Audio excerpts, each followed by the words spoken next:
leaving home and you get a break from family, you get a break from traditions and routine that we used to grow up with. And there's just this sense of possibility of moving to a new space. Because I think the truth of the matter is, as human beings, we have to admit that we all would rather, it's easier to blend in than to stand Mhm. out.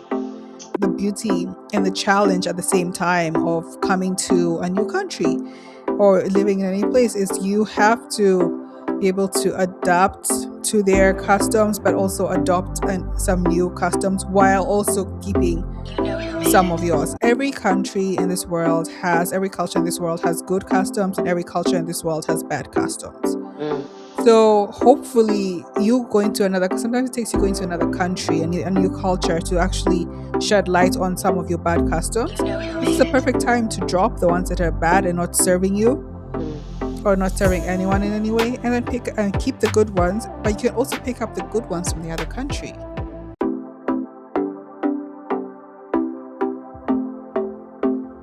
Welcome to the Feminine Outliers podcast, where we about life and self-discovery beyond borders.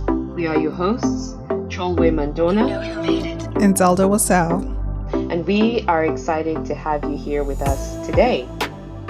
So, hello, fellow outliers. We are back with another exciting episode to talk about, and I'm really excited for this one because I chose this one, and it's just something that I thought it would be worth talking about with you guys and see what you guys have to say. I'm going to be interested to hear what Zell has to say, and we'll take it from there. So, what is the topic of the day? We're looking at what it takes in shifting from your home country to your host country, or the psychological, mental, and emotional shifts that happen when you move away from home. And that sounds like a lot. Uh, yeah, Zell, it sounds like a lot, but I thought it's worth bringing about this discussion because it's Mhm. something that happens in the background, subconsciously, sometimes consciously, but it's something that we don't talk about, and I feel like this would be a good platform to sort of address that and just, learn and just maybe learn and be self-aware and use it and leverage it to the best of our ability. So what am I talking about? Right. Yeah, right. And so what am I talking about when I say psychological, mental, or emotional shifts? I mean, when we left Zambia and you Kenya, and we went to the US, there was that excitement of, oh yeah, we are coming to this place, and there's just something exciting about leaving home, and you get a break from family, you get a break from traditions and routine that we used to grow up with, and there's just this sense of possibility of moving to a new space, right? Mhm. And then there's this thing of where you are in it, you move to your host country, and you're in it, and you're just trying to live your best life, but then there's just these things, and I know in this past we have talked about cultural shock, but I'm not necessarily talking about cultural shock here. I'm talking about how to move in a new space that is not our original home, and the shifts that we slowly make unconsciously because it is either required of us to make those shifts, or maybe as a result of trying to survive we make those shifts. Um, and so I recently have had a few discussions with people, and we were just talking, for example, like, why is it that they were just questioning themselves? Why is it that when they are with their coworkers or people that do not come from their background or heritage, why is it that they go a little bit more quiet, or they censor and filter out what they say to suit the conversation? Like they don't necessarily just say, "Oh, me too, me," when like they don't just come in like the way they would if they were back home with their friends and family, and where they just crack the joke or say the thing, but they find themselves suppressing some part of who they are because now they're having to Mhm. filter out and be somebody else in a way. It's almost like they're to them, it's like I have to only present this part. And maybe when they're presenting that part, it's not even in its truest authenticity. It's just a part that makes the other people feel comfortable enough to understand. Because it feels like you may have to go into explaining what that means, or like where it comes from and why it's done that way. And I was like, yeah, that's a good point. And that's when I started to dig deep in my own self and be like, yeah, what does it really mean to move away from home? But I was curious, Sel, do you have you felt like you've had to do that, for example, to suppress part of yourself and only express a part of you that is relatable to people when you're in spaces that do not represent you? Mm. Yeah, I think I definitely have. I guess what you're saying is kind of termed code switching uh, here in the Yeah. US. Well, I think in general, all over, it's called code switching. Have I done that? Yes, I have, but I don't do it as often or subconscious.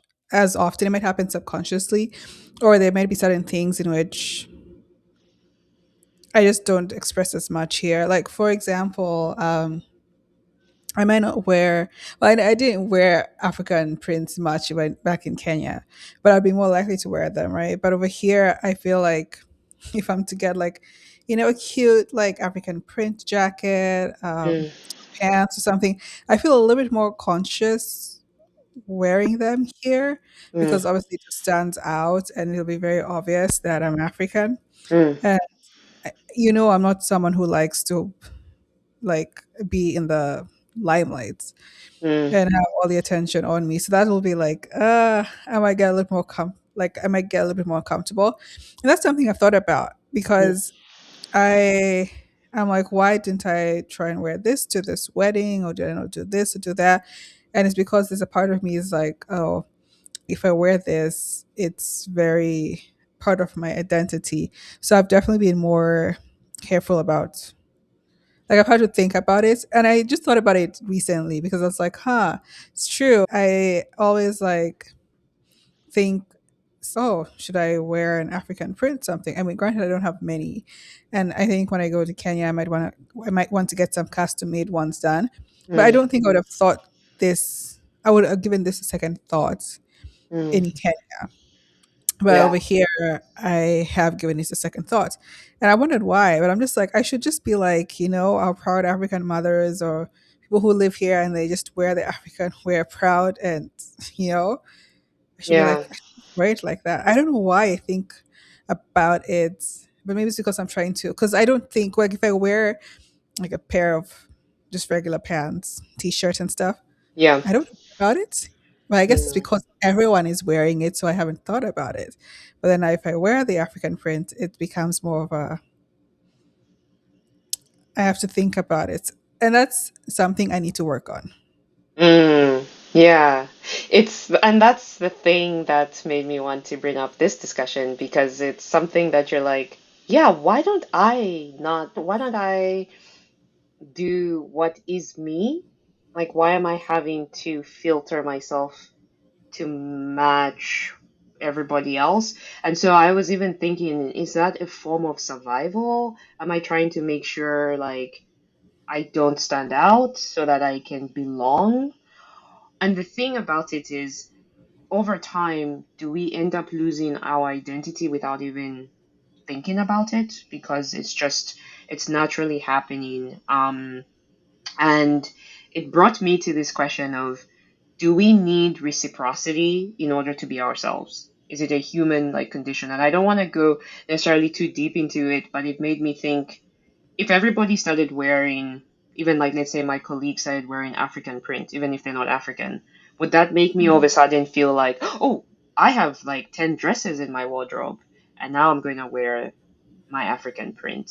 Yeah, I don't even have necessarily an answer for that for myself. But I also used to do that when I started off in the US, and just sort of wonder, like, more of being observant and hyper vigilant, and then figuring out. Mhm. It was as if I was trying to figure out safety, and then what is safe, and then doing that thing that is safe. So maybe code switching, for example, is a safety survival mechanism. I think it's a survival mechanism for sure. I wouldn't think about it as safety. Like that doesn't come. It's not the number one thing that Mm, comes to my mind. But I would say maybe for certain things, definitely safety is an issue. Like it might pop into your mind, but I just think it's just generally a survival thing and just trying to, as you say, trying to blend in. Because I think the truth of the matter is, as human beings, we have to admit that we all would rather. It's easier to blend in than to stand hmm. out. It Yeah. simply is like that. That's why people tend to follow the flock instead of doing something on your own. So it takes a lot of guts, a lot of strength to be the one to stand on your own and do something different.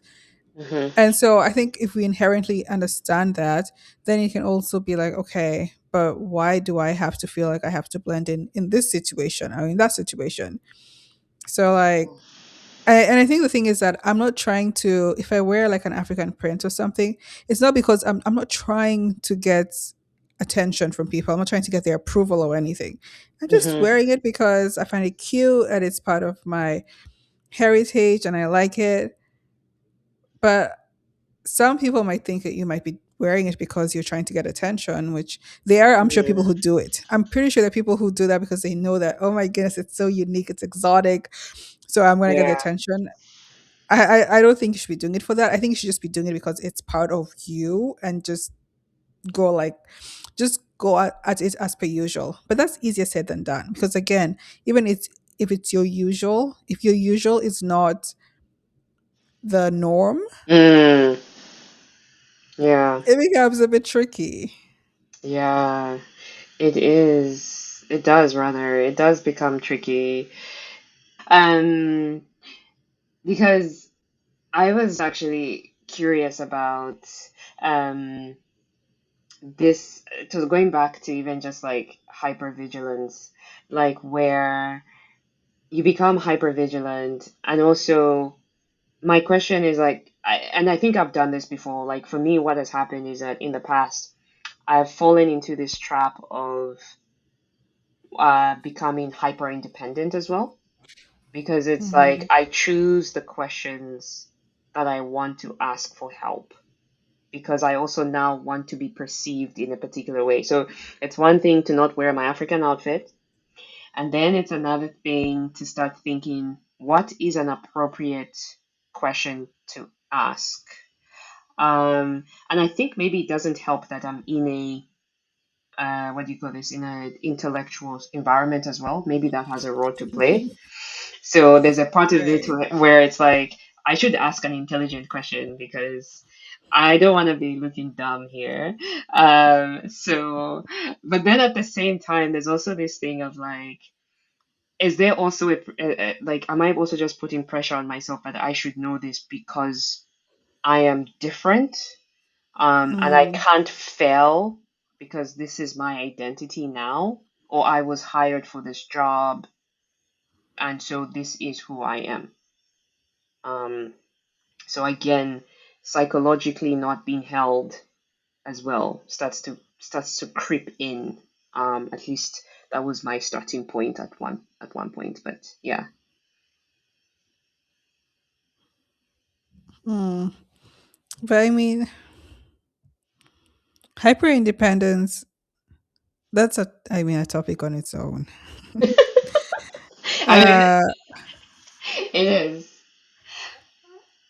because I would say, is it partially a survival instinct because you're in a different culture, you're away from home, you're away from your family, so it's harder to get help. Yeah, That's probably why you find yourself being hyper independent. It's honestly to help you survive. Just a fact. But I guess as time, I guess the hope is that even if you're hyper independent, that you find a community that you can depend on, so that it's kind of shifts from hyper independence because of survival mode and kind of being independent, Mm, but you know who to reach out to if you can. Even if that means calling, having your insurance company's information to call and be like, hey, my tire is flat in the middle of the road. Can you come and get me? Instead of being there trying to be like frustrated, trying to figure out how to like change the tire on your own. And mm, you're just like, well, no, actually, I can actually pay other people to do it if you don't have people around close by you to do it. mm, But that takes you coming out of that survival mode after leaving your home country and coming to a new country. And I don't know, I don't think you're like, I don't think I'm in the survival mode anymore. I don't think you're in that survival mode anymore because I think we've been mm. out of here, out of the country, out of our countries, home countries for way long. For It's a been long years, like time. more than Yeah. 10 years. Yeah. So I think for us, it's easier to just adapt to stuff. Yeah. But it's funny because you come out of that survival mode, but some of the habits you develop stick with you Mm, because you don't think about them when you have them. And so now you don't realize, wait, why am I still hyper independent? mm-hmm. And even though I'm away from home, but I think it's part of the identity, becomes part of your identity while you're here, just as a Mm, way of, you know, just protecting yourself, surviving while you're out here. It's the same way code switching is just, becomes more of a survival thing. Now, I don't think it should be, mm-hmm. but that would be in a perfect world, and we don't live in a perfect world where people understand or try to embrace differences. So, Right. Yeah.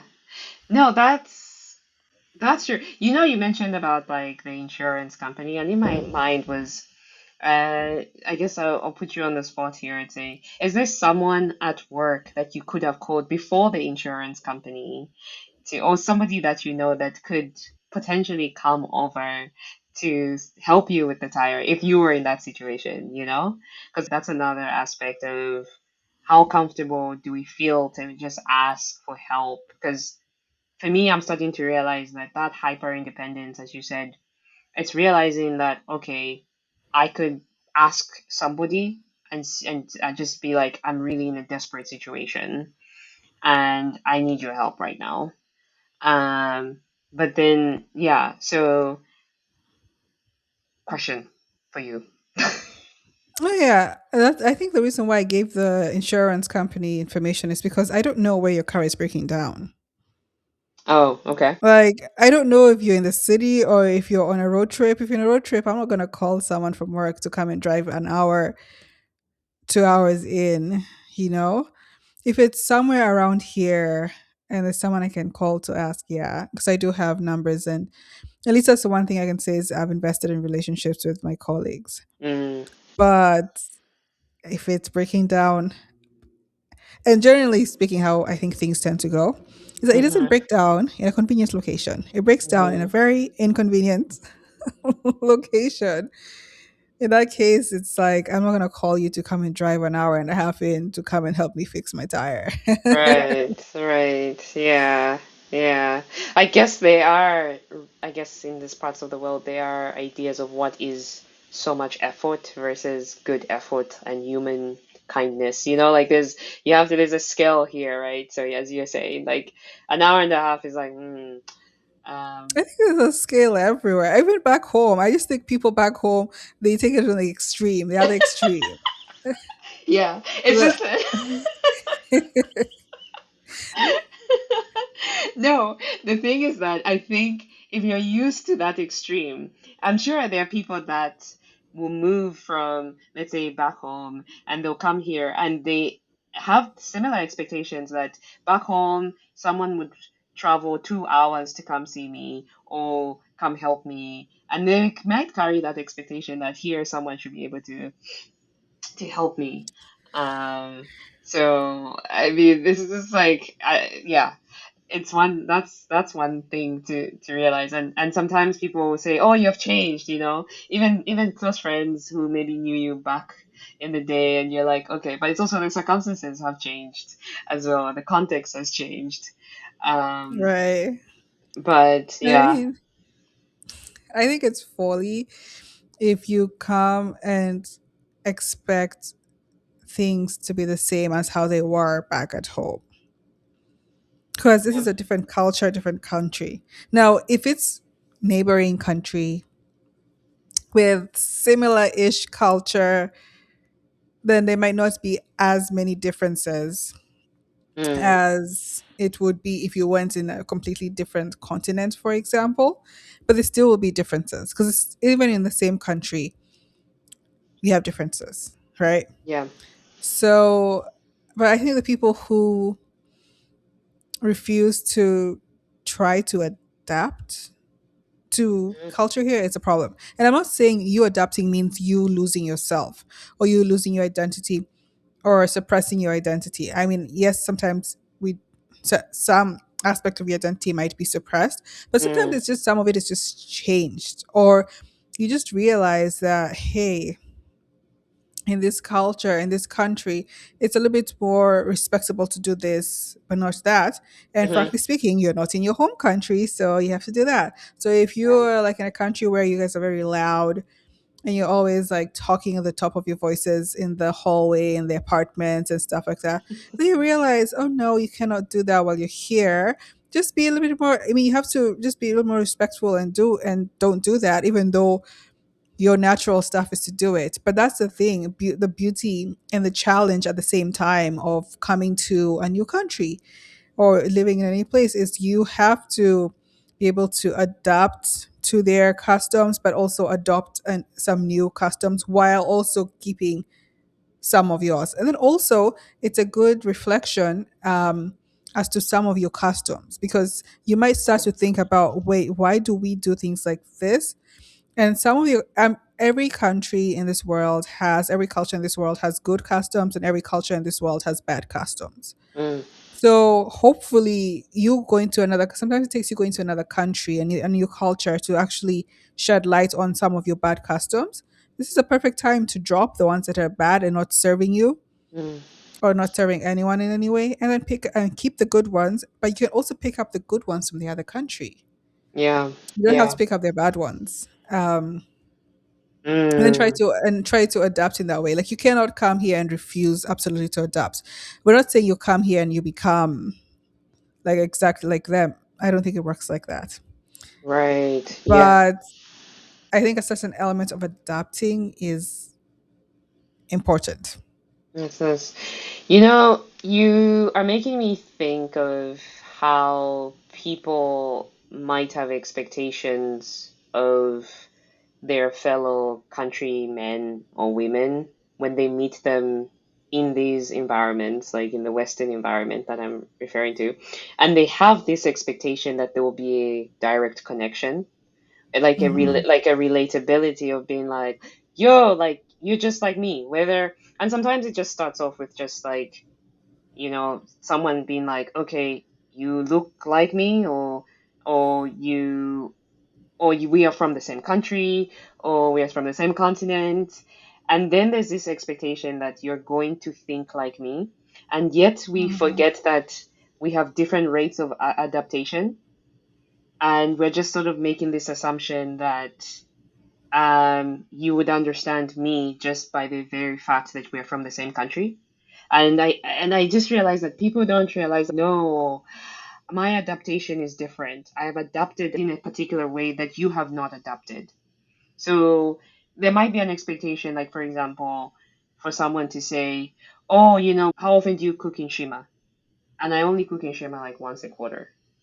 And yeah, and if somebody eats in Shima every day or every week, that's not me. So the discussion, like, just my energy is not going towards Inshima. My food choices are not naturally going towards Inshima. So even if a Zambian met me and they try to connect with me, that would not be the connecting factor. And I feel like sometimes that could be a letdown. That could be, oh, you've changed, or like, what happened? Like, why are you doing this now? And not really trying to understand the experiences I have had in this country to become the Mhm. way, or my health. What are my health reasons for not eating as much in Shima?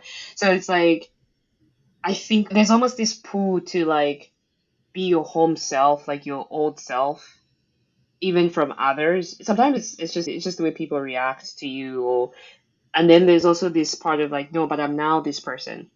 I now Mhm. eat these other kinds of foods and things like that. And I sometimes I see this in when I go to either environments or parties that have, let's say, immigrants, and they just the conversations they have, and you're like, well, I don't directly identify with all of this now, but I do understand where you're coming from. And I feel like that's a struggle sometimes. It's just a struggle. I don't know if you have a similar experience. I think it's yeah, I definitely have had a bit of that experience. For me, it's not as much food because I still like my Kenyan food.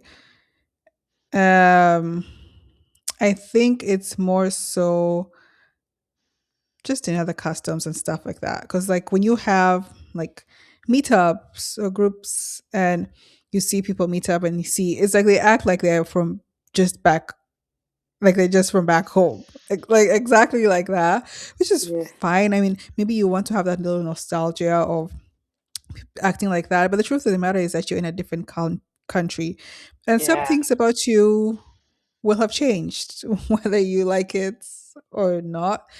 And even the people who try to fight change as much as possible will be surprised when they go back home. Someone will be like, Mm, you've changed a little bit. uh, so I feel like that feeling of I think that's why, like, if I'm hanging out with my country mates, it has to be people who are more progressive mm, minded, who are not going to be stuck in their ways. Because I want to be able to bond with you about our culture and our commonality.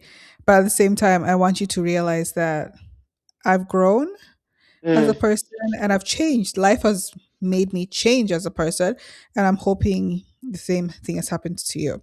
But does it reduce the number of times? Does it reduce the hangouts or like the going to the African events and stuff like that? Yeah, sometimes it does. Because yeah. actually, I really enjoy the African events, particularly when I think it was different in college because I feel Mm, like a lot of the African students in ASU were a good. Most of them, honestly, were have grown up here yeah. in the states, so they have a good combination of both.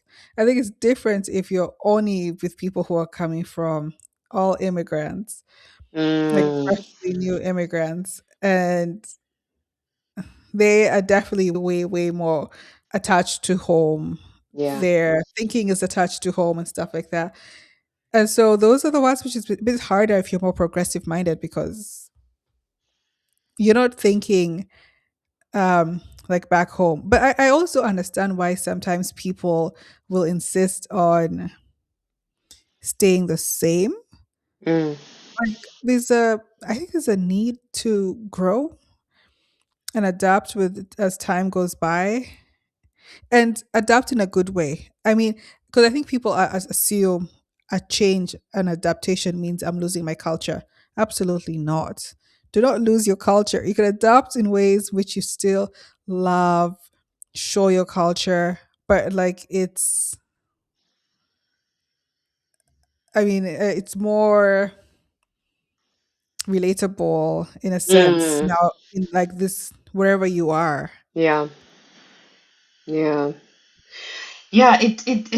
I could say it probably feels like a sense of like, sorry, like a loss of power. Or like it's like losing, like being decentered and not like what do you have to what's left of you. It feels like what is left of you when you have to adapt, because it feels like you're, it's almost like erasing yourself. Um, as you said, like when I think of, like, for me, the things that keep me who I am, it's the fact that I tend to smile a lot. I guess that's one thing that people notice about me. Mm-hmm. That I do smile a lot, and I am friendly, and I like to say hi, and it's just one of those things. Yeah, I mean, when you go home, like, everybody's friendly, like, what's up? Like, everyone is just jovial and happy. People are shouting to their friends from one end of the corner of the street to the other corner. It's fun. I mean, that's just life. And so that's just who I am. Even sometimes in the office, like, oh, at work, when I laugh, I like, because I laugh so deeply. So it's like you feel it in your stomach, and it's just like, that's my kind of laugh. And sometimes I have to be like, oh gosh, sorry. Yeah. But it's just, the laugh is so good. And so those are the things that make me, I'm like, like, these people are like, oh yeah, Cholo is in the room. Because even one time my coworker was like, I knew you were in the office because I heard you laugh. And I was like, oh my goodness. But it's all good. It's good stuff. So, like, it's things like that that make me realize that's not something that people can take away from me, because that's just, I guess it's also genetic. I don't know, but it's just something that it's part of who I am. Um, but I can understand that some people maybe feel like that's not enough. Um, that is not enough because they want to have more representation of themselves, and there's almost this thing of where the mindset is that I don't feel as comfortable, but as you said, this is not your original home. So, and there are routines and rules and culture that the host country that you're living in has.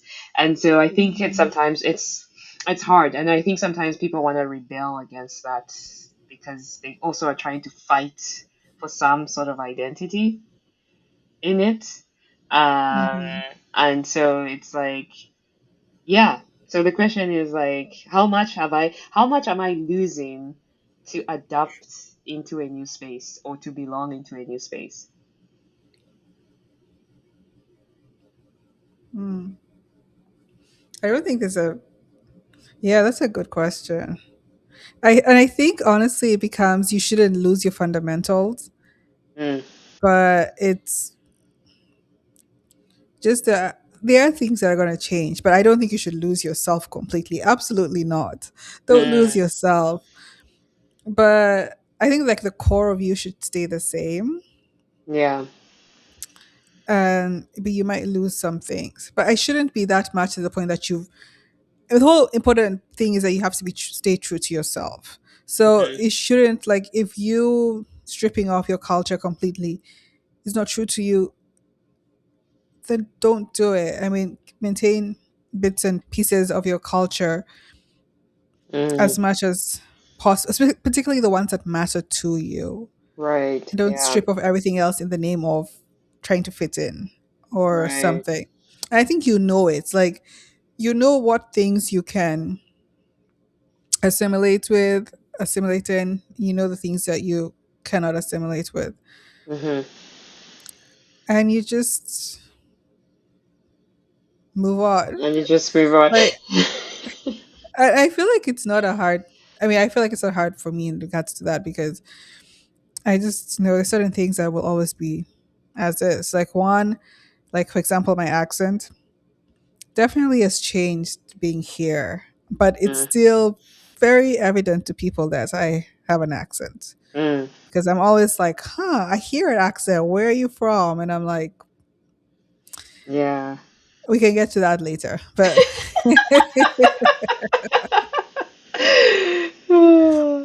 Yeah. so it's like something like that will always be part of me. And I'm like, that is totally fine. Or I think one of the things is that some of the things that the funny small nuances that you don't realize, I've actually learned to embrace them even Mm, if someone is like, what is that? Or what are you mm, saying? Or why do you do that? Because I'm just like, well, that's part of my culture and that's where I'm from. And I'm just be like, well, this is how we did it back home. Or this is what we called it back home. Because yeah. sometimes, like, you call, you, for example, you have veggies and you call them with the traditional, like, your language name. And you Yes. never know what they are in English. Yes. And then you're just Yeah. like, you're looking for this, you have no idea how to like interpret it into English. And it's Yeah. just like, Exactly. it's one of those things, you just keep it as is. Or sometimes, like for us, like pots and pans are called sufurias, but I would Mm, never ever call them a pot or a pan. I'll be like, mm, yeah, my mom will be like, can I have the sufuria? Can I have do this and that? So sometimes I subconsciously I'll ask someone for a sufuria, mm. and then I'm just like, oh no, no, sorry, that's that's in Yeah. Swahili. So let me Yeah. like change it over. But I've learned to not cringe in moments like that, but That's just to true. embrace it. Because a lot of times, I think there's a time which I'd cringe. I'm like, nope, Mm, there's absolutely no point in me cringing because there's nothing wrong per se. There's nothing wrong with where I'm coming from, like with those things. It's just a different way of doing things, a different way of saying things. mm-hmm. And I think when you embrace that, so that because sometimes I don't know how it is in the UK, but Americans are very good at being like, you asked for a what? Yeah. Uh, or like, oh, you called it a swimming costume? And Yeah. they're like, really? A swimming costume? I'm like, and they say it in a way that's like, I wouldn't say it's condescending. Mm, But it feels a little bit condescending, but it's more like a little bit like judgmental and a little bit like, wait, really? That's not like that's not how it's mm. supposed. They give this vibe of that's not how it's supposed to be The right. called. Yeah. But now I'm like, no, no, no, no, no. There's nothing. There's no. That's not how it's supposed to be called. Mm-hmm. It's different cultures say things Yeah. differently, and where I'm from, we call it a swimming costume. Mm-hmm. And yes, so sometimes I let that slip. Instead of saying a swimsuit, I say swimming costume, and Mm-hmm. that's it. And I think how you respond is so important because when you respond with the "Mm, mm, mm, mm," Yeah. it's normal in my culture, Right. Yeah. it makes them take a step back and be like, oh, Mm-hmm. okay, it's just a different Yeah. way of saying things. But I know, I mean, I definitely know with Americans, they have that habit of being like, what? Or like, Right. why do you say it like that? And I'll just be like, yep, that's how we say it. Right. That is very true. It's like the having that confidence of saying, nope, I'm right. I know what I'm talking about. Hmm. And let me educate you. If you'd like to learn, if you're curious, you're keen, I can explain.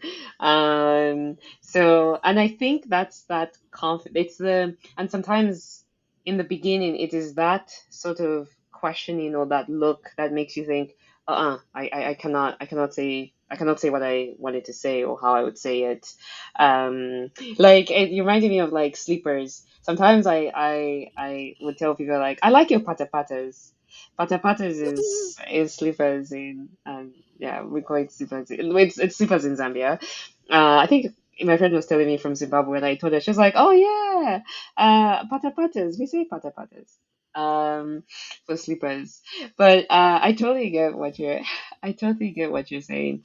The one thing that I do want to bring up that many of us don't think about the shift is like the drivers of why we are doing what we're doing or why we came. Like we don't realize that that also changes or we are put in a different current because you would think like back home maybe the motivation for us was to go to college, like to go get a good job, and then you come to a space where like now the goal is to buy a house or to, I don't know, become a millionaire, something like that, and we don't realize that the game is different in the new country that we go to. And when you don't have some sort of alignment to the primary goal, it tends to feel a little bit more difficult. I don't know. I'm thinking you just become stuck and stagnant. because you don't start thinking like everybody else, right? So it's like there are times when people, for example, like they will come to another country and then, oh, US, UK, wherever, and then they get the job and their main goal is just to send money back home. But they don't think, okay, my new goal is to buy a house. My new goal is to Mm. live in this place. Or even just thinking like I want to have a 8 bedroom house. Like thinking even bigger than what you started off with. And I think that's a thing that we never really think about. Like Zell, if you think about it, the goal of me coming to the US was to get my education. I didn't think of starting a podcast. Like this was not in any of my initial goals, but it has come about because of our experiences and just like the climate we're in. We're seeing that this is possible, this is doable. We like to communicate. So it's just like reinventing ourselves. And I think people breaking the ceiling is another thing that Mm.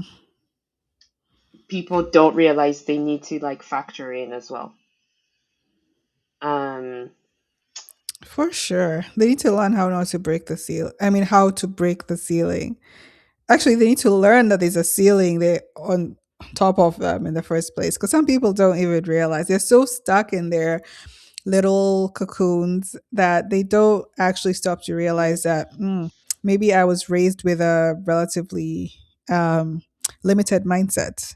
And my mm, parents, that's all they knew. And so that's all they gave to you. So mm, you have a very, very like short ceiling. And you don't realize it because it's normal to you. mm, But I think when you get out of that your normal environment or like your home place or where you grew up, and then you start to experience something new, that's when you're actually able to discover that's when you actually some of these things are questioned, because mm, all of a suddenly you're like, no, but this is how this should be, and then someone else is like doing it in a totally different way and mm, getting good results or even better results, and then you're just like, how did that happen? mm, And so I think it's, and for some people it takes you being out of your comfort zone or you being out of your homeland for you to actually discover that you might just stay the same. mm, And I think uh this also depends on where you're coming from, because if you're coming from a third world country to a first world country, a lot of times things are about survival.